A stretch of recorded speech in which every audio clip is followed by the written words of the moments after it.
Shabbat Shalom, habla Manuel Domínguez, gracias por ver mi canal. El día de hoy hablaremos de Parashá Devarim. Esta porción, que es el inicio del último de los 5 libros de Moisés, de Deuteronomio, que su libro completo se conoce como Devarim o las palabras, nos va a hablar de 4 aspectos importantes a partir de Deuteronomio capítulo 1 hasta el capítulo 3, 22. Va a hablar de los viajes de Israel, va a hablar de los nombramientos de los jueces, va a hablar específicamente de lo que sucedió con los espías y va a terminar hablando de la guerra con los emoritas, que era Sihón y Og. Pero, ¿qué podemos aprender de esta porción? Lo primero es que dentro de estas 4 narraciones o estos 4 grandes bloques que hay en esta porción, en estos 3 capítulos, es precisamente porque Moisés escribe esto en 37 días. Dicen los sabios que solamente pasaron 37 días, que era lo último, era la preparación antes de que él muriera en el Monte Nebo para preparar esa nueva generación. Recordemos que pasó una generación de 40 años, todos los menores de 20 años ya habían muerto. Todo lo que pasó con el becerro, todo lo que pasó con el tema de los espías, por eso también lo trae a colación acá.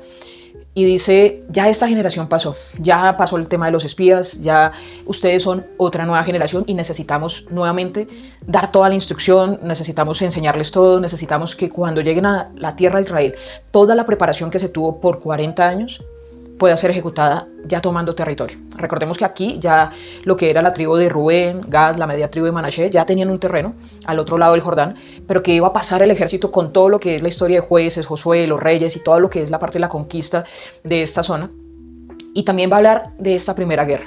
¿Por qué es importante que entendamos por qué vienen estos bloques aquí? Porque si no, no vamos a entender cuál era esa pasión que tenía Moisés por tener a esa persona que iba a llevar al pueblo, por tener a ese Josué hijo de Nun que iba a llevar a ese pueblo, por cómo se iban a nombrar los jueces, porque una cosa es lo que vemos en el mundo cuando funciona un gobierno o cuando no, pero que las personas se quieren quedar en el poder. Esta misma semana, en la Parashá Devarim, vimos como un excelente gobierno en Centroamérica hizo una propuesta para perpetuar a su líder en el poder, lo cual en lo particular me parece que no sería sano para esa nación. Pero también vemos en Sudamérica poderes que llevan 30 años o más sentados en el poder, engañando en elecciones, donde también hay mucha dictadura, y no solamente en esta parte de los hispanohablantes, sino que lo podemos ver a lo largo del mundo, lo que pasó en Siria hace poco, el derrocar un gobierno que llevaba 50 años, que lo hacía bien o mal, pero ¿cuál es ese afán de los líderes que lo hacen bien o que lo hacen muy mal de perpetuarse en el poder? Y es justamente lo que Devarim nos enseña en esta semana. Nos enseña que debemos dar la estafeta a la siguiente generación, que debemos enseñar para que no sea solamente esta generación la que viva en santidad, sino que sean las futuras generaciones las que también vivan trayendo luz al mundo, que traigan esa alegría, esos buenos valores, todo el código que desde hace más de 3.500 años está escrito en la Biblia y que ha sido pasado generación a generación, y que hoy podemos decir que así como Dios le prometió una tierra a Edom, a los amonitas, a cualquiera de las tribus del mundo, y que de hecho en este libro vamos a aprender que los tamaños de los países son exactamente así por la cantidad de almas y de población israelí que hay en su territorio. Así de grandes son los países según la cantidad de pueblo de Israel que hay. Y es así, es una realidad. Dios ya dio una cantidad de tierras a los pueblos del mundo, dio una tierra especial a Israel, y también una tierra, no solamente una tierra, sino que hay toda una gobernanza, ¿no? Pablo va a decir que hay príncipes, potestades, gobernadores, que hay cosas en escalas jerárquicas en el mundo espiritual, y sabemos que el ángel de Israel es el mismo eterno. Entonces sabemos que esa tierra necesita unas reglas especiales, necesita unas reglas para poder vivir allí. Y esta semana estuve leyendo, justamente esta semana, estuvimos leyendo Ezequiel, y vemos cómo hubo una reprensión antes de poder darse todo este transcurrir de la deportación, de que cayera el templo, de la destrucción, cómo Ezequiel tuvo que hacer la maqueta de la ciudad, hacer toda una obra de teatro, acostarse hacia un lado unos días, hacia el otro, el famoso pan de Ezequiel con las especias. Pero todo esto por una sola razón, y es que el pueblo de Israel se apartó tras lo que las naciones hacían, y el motivo principal por el cual se está dando como tal esta conquista y se está preparando esta generación es porque las naciones del momento, de la zona, hacían cosas terribles. Y lo mismo que vemos hoy día en África con el incendio que hubo esta semana en esta iglesia católica, que persiguieron a los fieles sacándolos y matándolos. Vemos las barbaries que hace el mundo, y por eso el Señor dice: tengo que intervenir, tenemos que eliminar la maldad del mundo, porque el mundo no está diseñado para la maldad, sino para que evolucione hacia el bien. Y es este el espíritu que tiene acá Moisés. Moisés está dando un discurso a una nueva generación. En Colombia, hablando del nombramiento de los jueces, ya se habían instituido unas formas, un Sanedrín, una forma de poder hacer, digamos que la justicia de la forma más justa, si valga la redundancia. Pero vemos también en el libro de Ezequiel que el Sanedrín fue asesinado dentro del templo y que es la profecía que da allí Ezequiel. Porque fue algo terrible, o sea, la invasión y cosas que nadie quiere ver y que nadie quiere vivir. Básicamente le tocó profetizarlo a este gran profeta Ezequiel. Pero aquí lo que vemos es que, ¿por qué pasan estas cosas? Porque se incumple justamente los libros que escribió Moisés. Y recordemos lo que dice el mismo Mesías: si creen en Moisés, creen en mí, o si no creen en mí, crean en Moisés que escribió de mí, dice el mismo Mesías. Así que estos primeros libros por eso tienen esta gran importancia. Por eso hay una segunda ley, como nos llegó en la traducción del griego al latín y a las lenguas romances, como Deuteronomio, porque es esta repetición, es volver a contar para una nueva generación el qué está pasando con las cosas. ¿Hay gigantes? Claro que sí, pero los derrotamos. No vayan a hacer lo que hicieron los espías, porque los espías vieron gigantes y se asustaron. Pusieron temor en el pueblo, pero ustedes no. Ustedes entiendan que sí hay gigantes, pero los pudimos derrotar. Entiendan que no solamente es seguir las leyes de este libro, sino que también hay instituciones que nos permiten vigilar y controlar las cosas que hacemos entre nosotros mismos. No porque no podamos autocontrolarnos, no porque no podamos autogobernarnos en ese sentido, sino porque más bien podemos garantizar que estamos enseñando a aquel que nos ve con el ejemplo.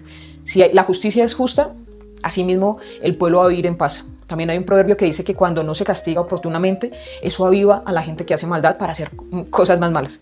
Y es lo que nosotros vemos alrededor del mundo, como lo decía, en pueblos que funciona el que se perpetúe un dictador, o en pueblos donde efectivamente no, en pueblos donde de cara al mundo, como lo puede ser China, de cara al mundo son capitalistas, pero de puertas para adentro sabemos que son comunistas. ¿De qué forma se muestran al mundo y de qué forma se muestran ellos? Esto es una radiografía. La Biblia nos debe enseñar de qué forma son los líderes y de forma particular de qué forma nosotros estamos formando algo, pero también estamos formando a aquellos que van a continuar con lo que hacemos. Continuar con una empresa familiar, continuar con un legado cultural, continuar con un legado musical. Hay familias que son de generaciones de músicos. ¿Cómo hacemos para que los demás puedan continuar sin depender de una figura? Sino que podamos depender de Dios y de lo que Dios nos dejó escrito. Entendemos que la Biblia, más de los 66 libros escritos por tantos autores, por tanto tiempo, pero todo estaba de acuerdo a estos 5 primeros libros. Esa es la vara de medir. Esto es lo que hace que todos los demás interpretaciones, historias, poemas, salmos, proverbios, cualquier acercamiento que tengamos a la Biblia, debemos entender estos sentimientos que tenía Moisés cuando escribió sus 5 primeros libros. Así que en la reflexión lo que podemos aprender es, primero evaluemos si estamos canonizando a un líder sin determinar que ese líder es un ser humano y sin determinar también que la gente puede cambiar o que puede corromper el poder. Lo segundo es de qué forma se está ejerciendo esa justicia. ¿Nosotros juzgamos de forma correcta o decimos, como dice la Biblia, no tomen venganza, yo daré el pago? Porque el Señor dice que es el Señor de las venganzas y que Él peleará por nosotros. ¿Sí? No guardemos rencor, guardemos más bien oración por nuestros enemigos, como lo dijo el Mesías. Guardemos más bien el orar porque exista luz en este mundo. Oremos porque los secuestrados en Israel y alrededor del mundo puedan ser liberados. Oremos porque las noticias no solamente quieran vender lo que la gente quiere consumir, sino que realmente exista esa imparcialidad para que podamos estar bien informados, hablando del poder de las comunicaciones. Evaluemos lo que tenemos según el marco que la Biblia nos da, según estas normas. Y ahí para adelante, ya conociendo lo natural, como dice el Mesías, si no conocen lo natural, mucho menos les puedo explicar otros temas, no saben de dónde viene el viento ni para dónde va. Así que lo primero es observemos lo que tenemos. Como lo dice también el Nuevo Testamento, el que sabe hacer el bien y no lo hace, le es contado por pecado. Así que hagamos las cosas bien, hagamos las cosas de forma honesta. Seamos jueces honestos si queremos juzgar, o tengamos un ojo que no tenga crítica ni juzgue a otro, porque cada quien está haciendo lo mejor. Pensemos siempre en lo mejor para los demás. Y claro, en el mundo van a haber gigantes que vamos a poder derrotar. Posiblemente atrocidades y maldades que no queremos que se repita nuevamente y que vemos que la historia en sus ciclos se acerca nuevamente a esos tiempos oscuros de inicios del siglo XX. así que no queremos repetirlo en el siglo XXI. Hoy evaluemos de qué tipo somos, de los que escuchamos a Moisés y creemos en el Mesías, o de los que simplemente ignoramos la instrucción y somos como lo que lastimosamente le pasó al pueblo en el tiempo de Ezequiel, que no quisieron escuchar y hubo la deportación, hubo la invasión. Claro, después hubo misericordia, hubo restauración y hoy conocemos la tierra de Israel, el Estado de Israel, el pueblo de Israel.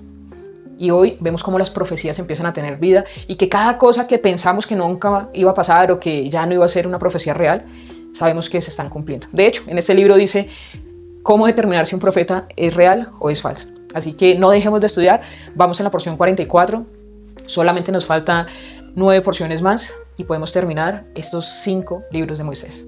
Así que ánimo. Shalom a todos.